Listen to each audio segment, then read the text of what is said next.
Hey everyone, this is Eric Silvermoon, and oh, you know what I forgot to do? See, this is the beauty of going live, is I forgot to put my banner, just in case you need to know who I was. Okay, here we go. So now you know who I am. This is Eric Silvermoon. So this video today, I wanted to do this I am very comfortable with live Google Hangouts. It's one of my favorite things. It makes it so much easier to upload the videos and to share very quickly rather than having to wait an hour or two or three for the video to upload. So it's super awesome. And this is the first time that I did give plenty of time for viewers to come in and kind of what's the word I guess I want to say, to sign in and kind of join me and maybe interact. This is the first time that I have the Q&A up, so I'm not really sure how it goes. I know Melanie last night in her fantastic new moon ritual with Shakti Spiral, if you guys missed it, she has it up and loaded. She had this amazing meditation and new moon rituals. It was fantastic. But yeah, there's a little bit of an issue with the chat, and so it's a learning process. So I apologize if I don't have it on or if I'm not answering some of your questions. I probably will do it after it. So yeah, so today I kind of wanted to share with you my day 19 of my 30 Days of Magic challenge, which I dedicated the month of April to sharing my magical stuff that I've been doing, crafts, my practice, spell work, anything like that I've just been sharing with you. I'm gonna take a quick sip of tea. And so yeah, and so today, well actually yesterday, I went to Fresno to go have lunch with a dear friend. And I told her, let's go to this one, it's like a bar pub restaurant. I believe it's called Livingston's Pub in Fresno. But right next door to it, there's a really nice witchy shop. And it's called the Brass Unicorn, and it's in Fresno, California. And it is fantastic. They had, right in their parking lot area where they have their cars parked, there's these giant bushes, or bushels, I should say, of lavender.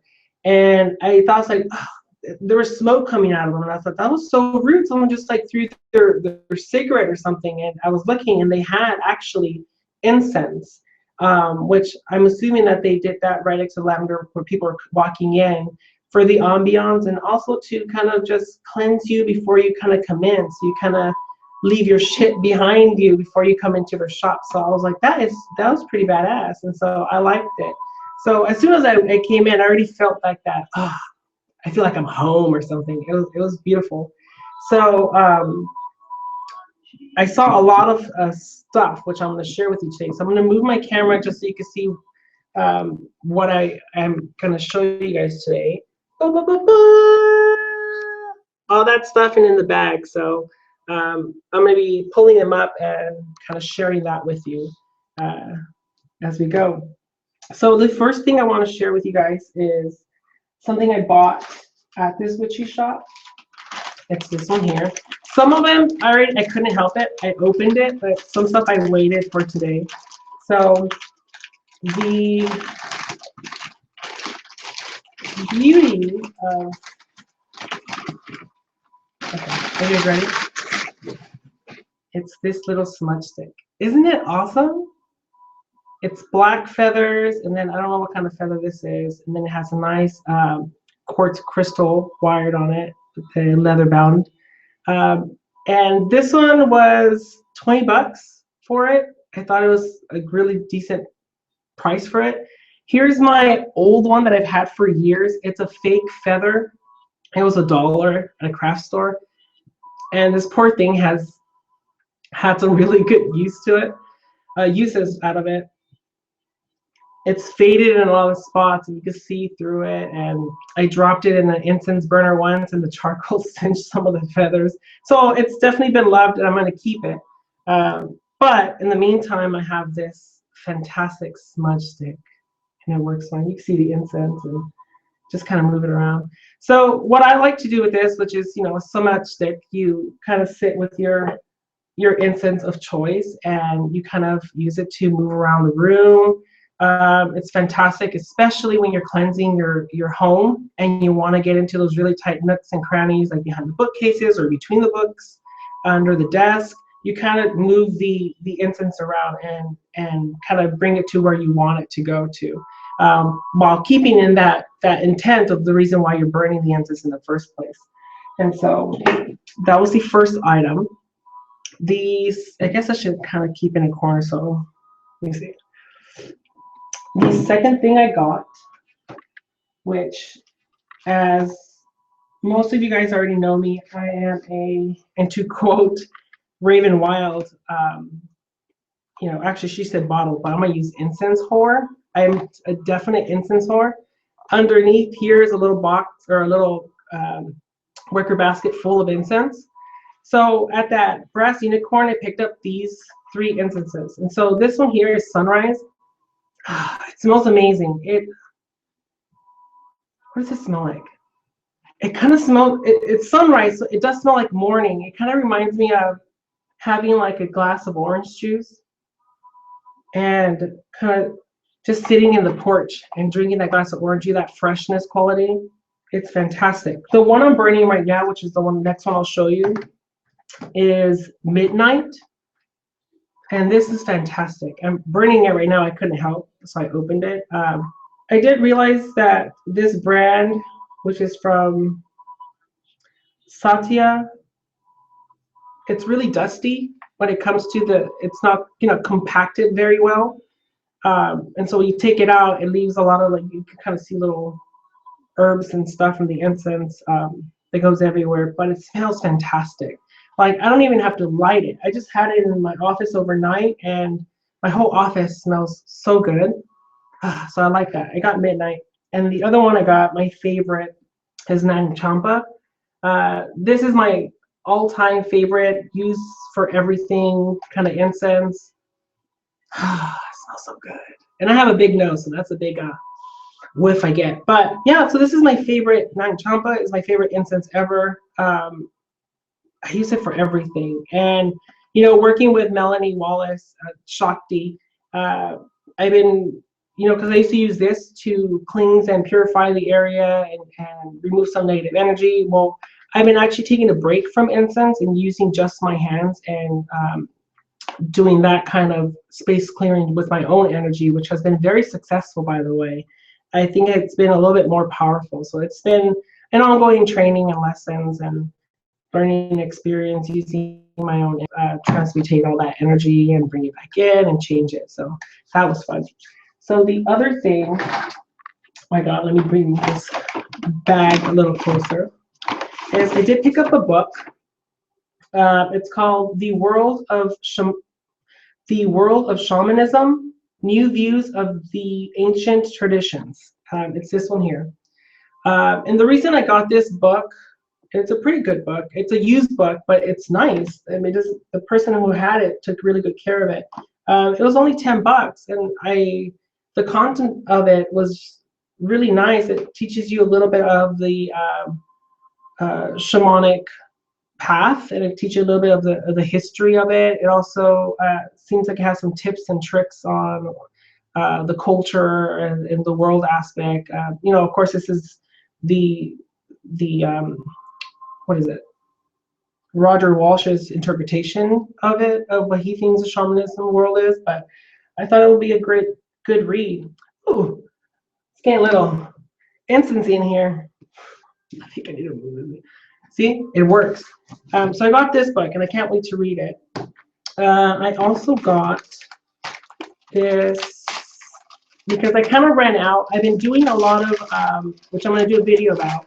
I did a lot of Mojo bags that I've had, almost like in case of emergency Mojo bags that are already pre-done. So if I want to kind of just, if I'm feeling I need to do something, I already have that Mojo bag ready to go. And so what I ran out of is colored candles, and these are like the ones you buy at any little store, witchy store. They're usually like $1.50, depending on what you get. And so I actually, like I said, I've been doing my own Mojo bags, and I've been doing them for years. I give them off to people when they get a new car. I create them for them, you know, for protection of their car and their passengers while they're there, for safe travels. So I'm gonna do a video on how I create one. But in a nutshell, I write a spell for the Mojo bag. I choose specific herbs that I want in the Mojo bag as well. I put them on a nice little paper that has some designs in them to promote whatever the intent is. And then I have a candle in the middle. And I let this candle burn all the way down, so it kind of, the wax covers everything. And then I fold all of it in this little nice tool, or like a satchel. And then I bless the satchel and secure it. And then it goes to the owner, and they keep it wherever they want to. Whenever they feel like they wanted to recharge it, I teach them how to kind of recharge it in a sense. There's always a citrine crystal, which always helps keep everything nice and charged already. So I got these for here for that. And it's great for candle magic and color magic. One of the other things that I actually didn't get this, my friend I went with, he bought it for me. It's this really pretty purple wrist bracelet. It has different kind of words in it that you could kind of move this. So one of it says sacred, the other one says blessed, the other one says magical, and then the last one says charmed. And I thought it was pretty neat. And so whatever I feel that day, I guess, the power word I wanna channel for the day, I just kind of just choose it. I'm not a big bulky jewelry wearer. Like this one's pretty bulky.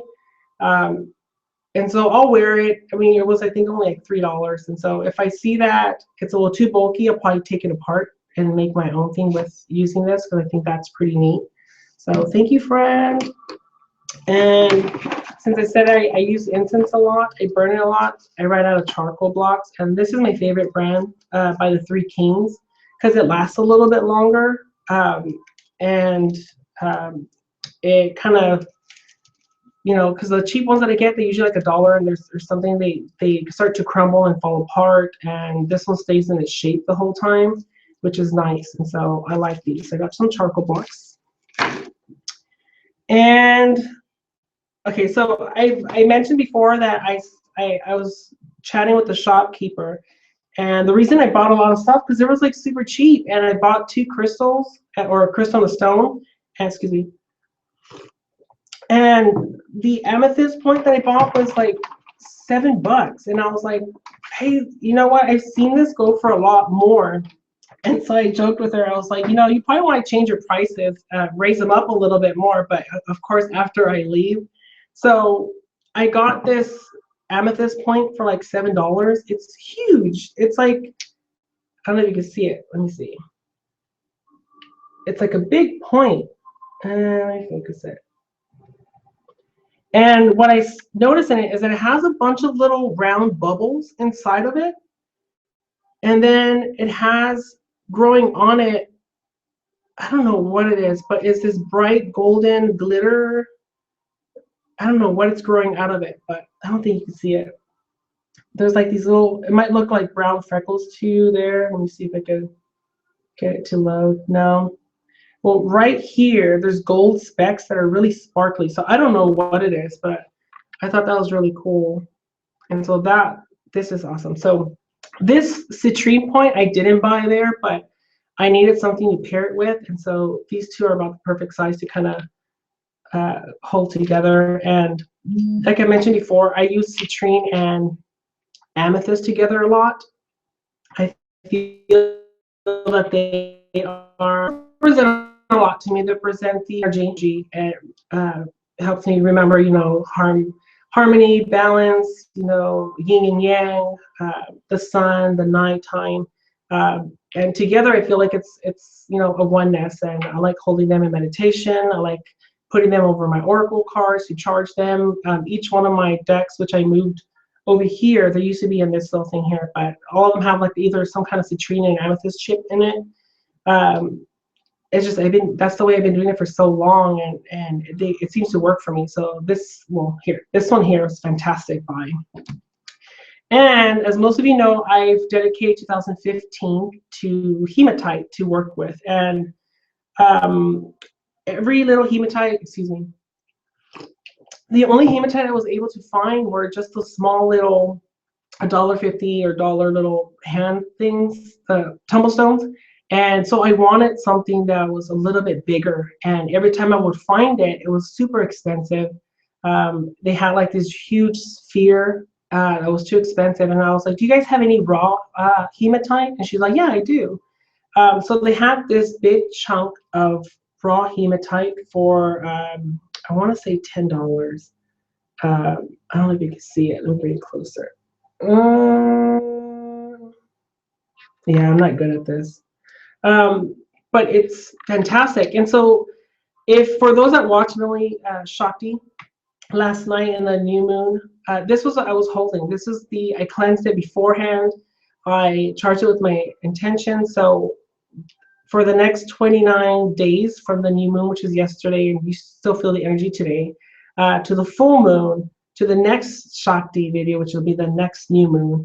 This is going to be my reminder, and I'm going to hold it to make sure that what I planted, my seeds of intention that I planted for yesterday's evening, that's going to be my reminder, and it's going to be my pusher to make sure I am working every day, just a little or even big steps if I feel guided to make sure that I'm continuing those intentions, and I'm making sure that I'm nurturing, those seeds and watering those seeds and making sure it gets plenty of sunlight and life and my attention.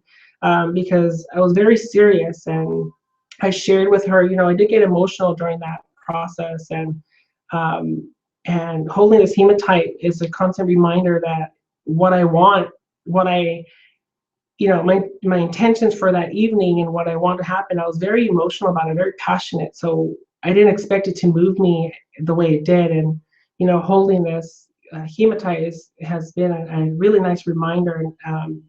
So I can't wait to continue working with this piece here, and creating that relationship.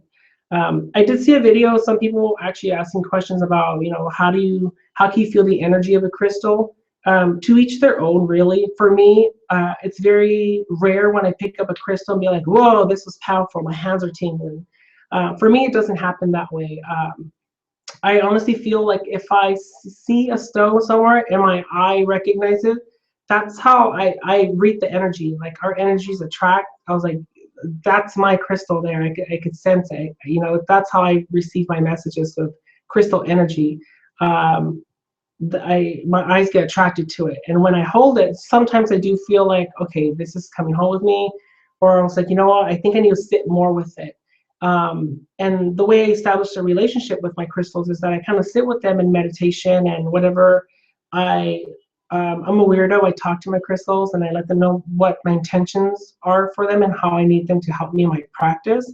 And I feel like they know what's up. They know how I'm going to use it, and where they could where their powers are going to help me in my practice. And so that's how I established a relationship. So this little guy is going to help me with my intentions that I seeded yesterday for my new moon ritual. So that was fantastic. And so that's all the stuff I bought at that shop. And then down the street, there was a different shop, excuse me, which was a used bookstore. And it was going out of business. And so I thought, let's just go in and see what they had. And I got a couple books that I thought were really cool. So this book is called Even Mystics Have Bills to Pay. And when I picked it up, I started laughing because I was like, damn right, I got some bills to pay. But I don't know how old this book is, but I think I only paid $3 for it. It's a used book. The owner took really good care of it. And it's about this guy just kind of talking about how, it's important to realize that, we are human. Money is a constant thing in this earth that we need to survive, to live off of. And so it only makes sense that people in the spiritual community also have bills to pay. They have a house that they have to pay for, food and stuff. So, and I mentioned before that, the gifts that I get from Goddess and, my entire spiritual tribe, and the way I am a service, and giving those gifts is a free service. I don't charge for those gifts. What I do charge is for my personal time. you know, the amount of energy that I put into it, the details that I put in, the hours that I'm away from, you know, my family. That's the time that people are paying for. But what my gifts of the actual reading and the messages I receive and I deliver, I don't charge for those. And so I'm very interested in this book. And so I think this might be the first book that I read before I do that shamanic one, because I'm all about my business at the moment. So this was fabulous. The other book I got was, this one has definitely been loved because the person that owned it made a lot of notes in it, which is interesting. So this is called Cosmic Consciousness, and it says a classic investigation of the development of man's mystic relation to the infinite. And these aren't, oh, it zoomed out. These aren't my Post-its. And there's Post-its inside with like things highlighted in it. And I don't know why I picked it up. It seemed interesting. You know, I was reading the back of the book, and I think I want to say that it's about religion and, you know, the cosmic consciousness and being open and the different portals. And, you know, I have to look at it. I can't confidently tell you what this book's about, but I saw it and I was attracted to it, so I bought it. And this one was $3 too, so it's a good steal. And I don't know if you guys, I'm obsessed with self-help books and books that I'm always studying. And every book that I read, it's about my spiritual development or to develop my skills as a leader for the company that I work for. And so I very rarely read books that are fiction or novel-like. I have a really hard time focusing on them. Because I try to either analyze the characters and try to, I don't know, it's hard. But I decided that for the month of May, that I was gonna read a book that had nothing to do, and it has nothing to do with my spirituality in a sense where I'm not learning something, I'm just reading a good book. And so this is as close as I could get to a novel that I'm gonna enjoy. It's The Mists of Avalon. I've never read it. I've seen the movie, of course, the miniseries, but I always wanted to read it. And this book is a little bit, you know, worn, and it's been loved. It's a nice thick book. It smells like a library. But I got it for $1.50. So I thought it was a steal, and so I can't wait to read this one. And so I loved it. Because I think it's important. You have to, if you're studying a lot and you're going through your spiritual journey, you're learning a lot, you have to give yourself time to soak off that information in that you're learning, so that, you know, you kind of see how you feel about it. Because that was one of my mistakes when I started early on in my practice, is I was a sponge. I wanted to take as much information I can, and then more information on top of that, and another more information on top of that. And, you know, I didn't get time for things to marinate and for me to question them, how I really feel, and, you know, how am I going to actually put this in my practice? Excuse me. There's going to be a lot of tea sips during this. I apologize. I don't know how long this is going to be, but it's good.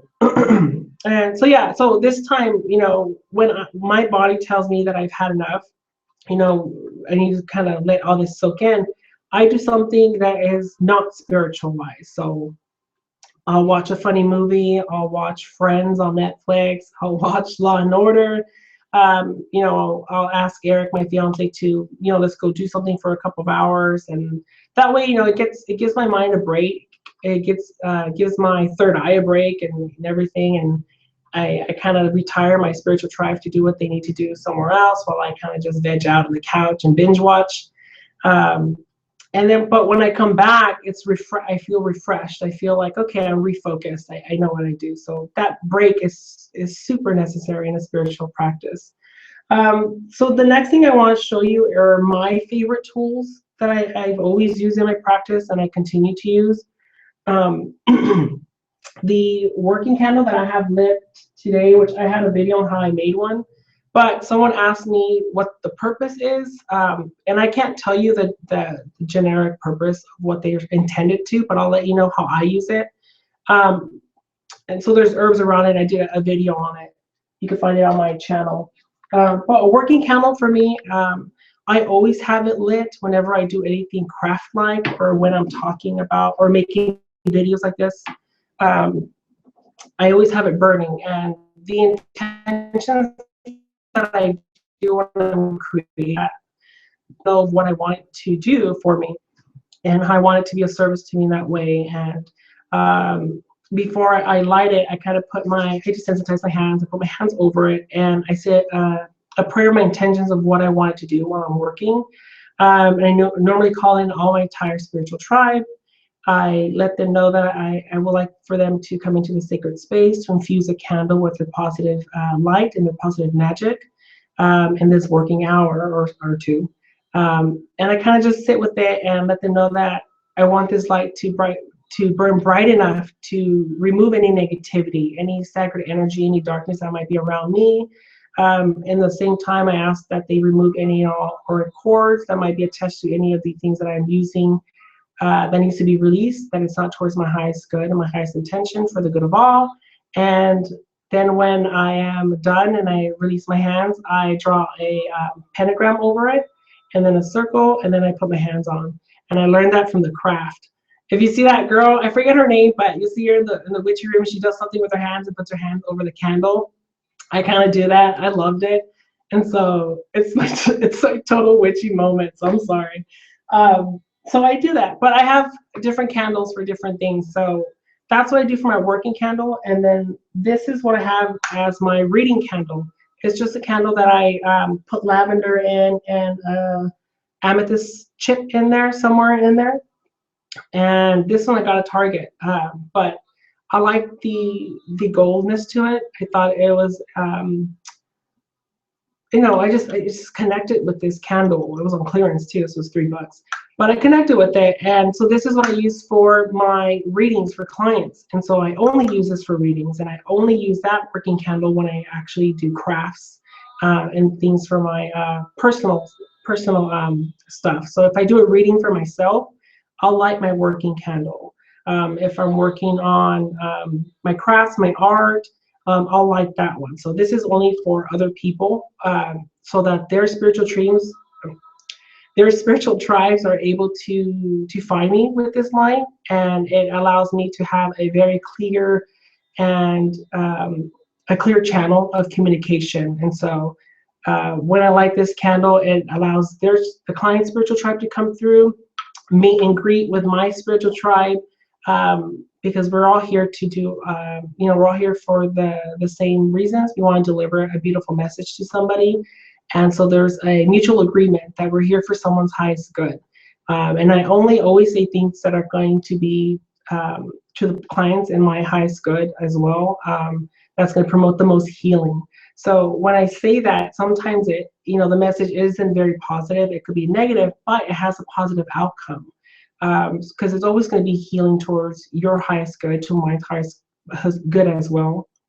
And I have complete trust in the messages that come forth. And so this really helps. And I think it's important.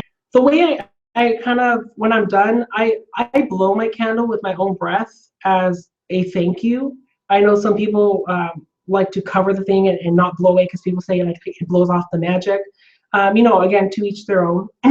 For me, I kind of sit in prayer after the readings or after I'm done working, and I thank all those that came in to be with me during this process, this experience, and I thank them.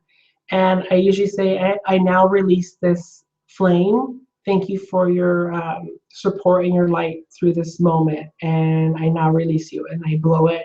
And I say, blessed be, and so it is, and that's how I do it. And so, practice your own stuff, try different things and see how you feel about it, document it. It's super important for your practice to question everybody, question myself, question the authors that you read. Everyone has their own practice. There's no such thing as one practice. It's always tailored. It's always divinely tailored for the individual, with the connection that you have with your spiritual tribe. Whatever works for you is what I usually give you. So the other thing that I work with is, as you guys know, is crystals. I tend to have my group of my crew or posse of crystals. Like I mentioned, amethyst, citrine, This year, hematite is a new one I introduced. I have quartz crystals as well, and I have a smoky quartz. So usually those are my little gang of crystals that I use for everything. If I want to just kind of sit down with their energy, those are the ones that I work with. When there's a full moon, those are the group that I put out there, because I feel that only those small group will charge and bless the rest of the small group, because they tend to be like little tumblestones. And so when I want to bless and cleanse those little tumblestones, I'll put them all together with the larger ones. Like this is my big boy here, my smoky quartz. And so I'll put them all next to each other, and they'll kind of just hang out, talk amongst themselves, gossip about me or something. And so yeah, so I put them all together, and it kind of just does the work for me. And this is the one I've had the longest. I think I paid $190 for this one, but I've used it for so much. I've used it for scrying. I used it to, well, now I'm using it to connect with my goddesses. When I sit down in meditation, I have my goddess altar behind me. And so this sits at one of the points. And when I put my hands together on this one and I pray, I'm calling all 5 of them down to have a meeting, which I like to call a wise council. And so we talk about pretty much everything: my fears, my goals, my intentions, my new passion, my old passions, you know, things that triggered me this week and stuff like that. So that's important for me to keep those relationships, because I don't want it to be one-sided with my goddesses. I don't want it to be me always going to them to let them know, I need help with this, I need help with this, even though I know they're there for it. But I want to create an even deeper relationship. So I want to let them know about my successes. I want to let them know how much they have helped me. And then I ask them at the end of my meetings, what would you like me to do? Who do you want me to talk to deliver something, you know, without any cost, free, I guess, if you want to say. But it's important for me to pay back. So if they help me, I'm going to take that to help somebody else. So if there's a lesson that I learned, I'm going to share it with somebody else that might get use out of it. Excuse me. That's why I feel with YouTube, I think that's the platform that they have been pushing me to release those fears on, creating a YouTube channel to you know, talk to a mass group of whoever would like to hear me, or that sees value in what I have to say. So for those watching, I appreciate that you're watching and you're hanging on. Thank you so much. Like I said, I do love incense. So my favorite burner right now is this one here. This is my favorite burner. And this one I got at Target in their Halloween section like 2 years ago. But it has these raven claws on it, and it's a gold, and I'll show you the incense in there. But I love this. I love it. It said it was a peanut dish or something, and it was $5, $5.99, and it's brass. And so it does get hot, of course. So this stand helps a lot, and the stand's painted brass but black, and so it's pretty cool.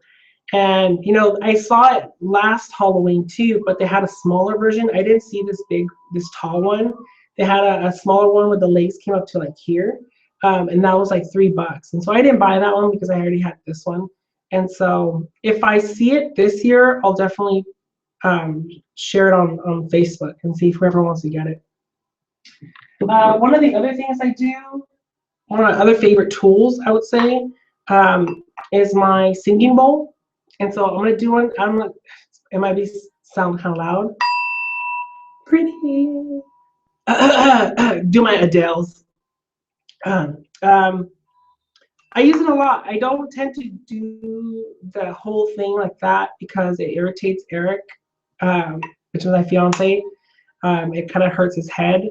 And so when I feel like my crystals need some kind of attunement, I'll go ahead and hold this and then just kind of hit it. And give my intention, like the frequency, let them all kind of feel that. I don't recommend putting a crystal inside of it because it could probably get damaged. And you don't have to get right in the crystal space and do it. I think they'll pick up that vibration. Even if I'm like sitting here and they're on my windowsill, I could just kind of sit and, you know, do that vibration and my intention. And I feel like in the process that sound kind of helps me clear any blocks as well. Sounds fantastic, fantastic energy clear.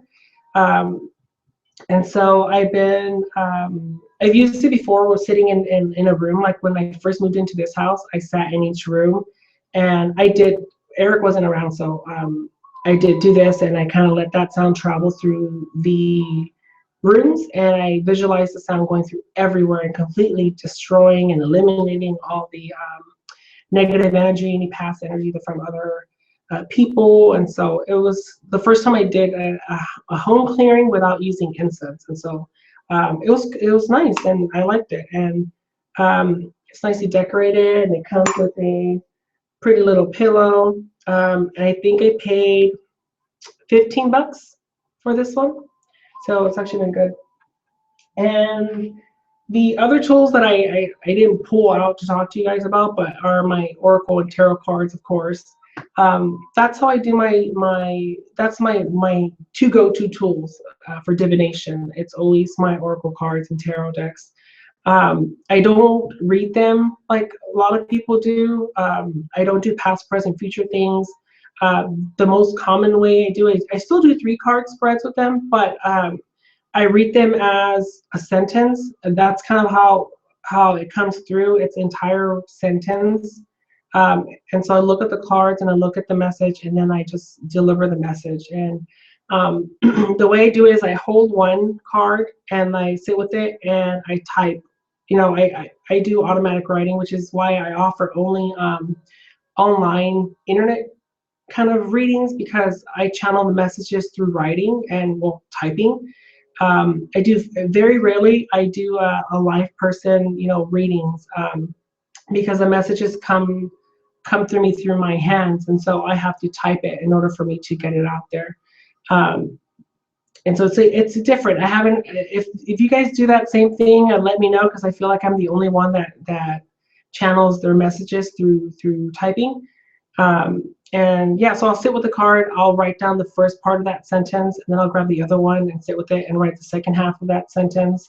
And when I say sentence, it's actually, you know, big paragraphs, but I feel that's how it comes into when I hear it. It's just one sentence, and then I elaborate on that sentence. And so I think the only one that I have multiple cards is my my love and romance reading, and so that one tends to be really long. And so I tend to warn the person, the client, that wants that's going to be a lot of reading stuff. And so usually people that are like reading will, because it's a lot of everything, are my hands. I use them for absolutely everything. The more I study, the more I allow myself to be authentic in my practice. I realized that the less tools I needed. And I think when I first started, I invested about $400 something on the first month where I decided to be a witch, and buying all the top name brand stuff that I needed, and I don't even have them anymore. I gave them away to people. And you know, I realized that the true magic lies in the makeshift stuff and the things you are given from Mother Earth, from nature. Those hold the most power. And most of the items I have now in my practice were given to me. It was an even trade of energy. I did a reading for someone gave me something in return. You know, so it's just, those to me are more powerful, and I'll cherish and keep them forever. And I will definitely incorporate them in my practice. And so, yeah, I mean, other than that, I think, oh, I did have a question. So since I use my hands for a lot of channeling energies, I wanted to ask a question, and I don't see any questions coming up, so maybe later. For those that use like magical wands, I started creating some like way back, maybe 2 years ago. I made a couple wands. I gave my Hecate one to a dear friend, and I kept my earth one that I made, which I'll share with you. So I made this one. It has a smoky quartz at the tip, and it is cherry oak. I can't remember the branch. Then I have little charms with little fairies and an owl, and it has dyed, I think it's rooster feathers. Um, but I made it and I never used it. I used it a little bit to kind of do my circle casting, and when I first started doing my year and a yay with Flora, I did it to kind of do my crystal grids with it, but then after that I stopped. And so I want to know how you guys use, if you do have wands, how do you use them? If anybody wants this one, I'm willing to give it away. Maybe I'll do like a giveaway, I'll probably do like a giveaway for it with something else. Maybe I'll throw in a crystal with it. So I'll probably put that on my Facebook. But I had this for 3 years. I had it 3 years, and it kind of just sits with all my incenses, and I don't know if you can hear it. And yeah, so I mean, I like the way it looks, and I like the way it feels, but I've never really used it, and so I'll show you guys with that one. But that's all I have for you guys. And so thank you guys for joining me today on my day 19, where I just talked a little bit of how I use all these items and incorporate it. I'm super excited for my amethyst chunk and my hematite. Oh, I love them. And so I can't wait to work with them. This one's already being cleansed because I used it yesterday. This one I got to cleanse it, which I said I usually put my hands, or both hands on it, and clear the energy, and then I assign it something. So what I want this one to do for me is I want it to enhance my psychic awareness, to be with me when I work on my psychic development, my journaling, my shadow work. I like holding a crystal when I'm thinking, when I'm working on something. I'm going to try to tackle the Course in Miracles again, so I definitely want to hold on to this while I'm working with that.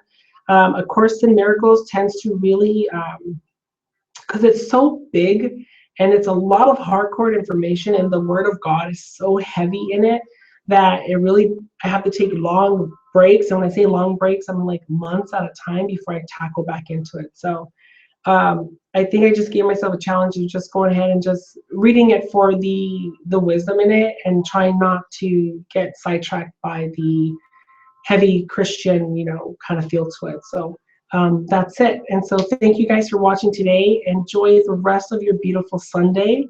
For those that watch it later, I appreciate you guys watching it later.